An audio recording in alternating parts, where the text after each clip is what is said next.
В Санкт-Петербурге начались Дни культуры Осетии в честь 270-летия со дня начала работы первого посольства Осетии в Российской империи. Делегация Южной Осетии во главе с президентом Анатолием Бибиловым на пути в северную столицу почтила память первого руководителя осетинского посольства Зураба Маккаева. Цветы были возложены к памятнику посла в Нижнем Зарамаге. Монумент создан скульптором Олегом Саргасовым в соавторстве с Сергеем Цахиловым и Станиславом Тавасиевым. По прибытию в Санкт-Петербург Анатолий Бибилов и члены делегации в первую очередь возложили цветы к монументу жертвам Беслана. Вместе с президентом в возложении приняли участие председатель парламента Республики Северная Осетия Алания Алексей Мачнев, посол Республики Южная Осетия в Российской Федерации Знаур Гасиев, представители осетинской общины в Санкт-Петербурге.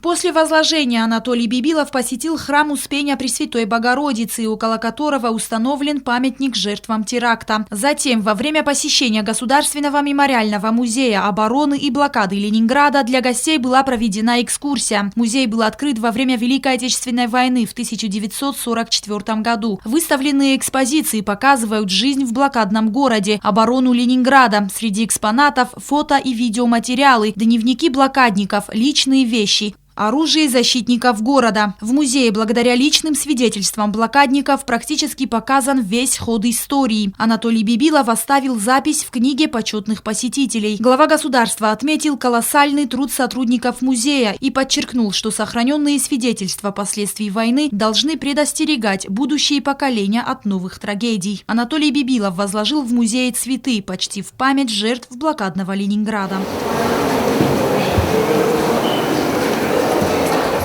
В рамках визита глава государства дал интервью телеканалу «Санкт-Петербург». Президент рассказал о значимости исторической даты для осетинского народа и взаимоотношениях Осетии и России, которые имеют глубокие корни.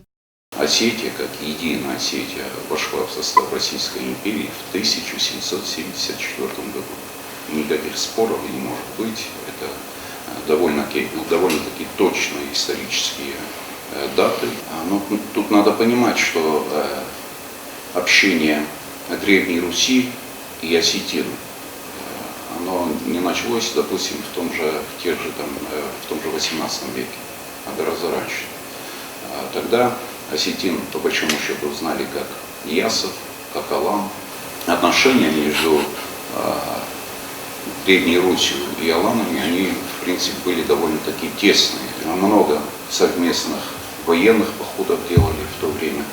Президент также ответил на вопросы о современных отношениях между Республикой Южная Осетия и Российской Федерацией, перспективах международного признания, о планах сотрудничества с северной столицей. Как известно, в рамках визита состоится официальная рабочая встреча Анатолия Бибилова с губернатором Санкт-Петербурга Александром Бегловым. Роза Тедеева, Тамерлан Кусраев. Информационный выпуск сегодня.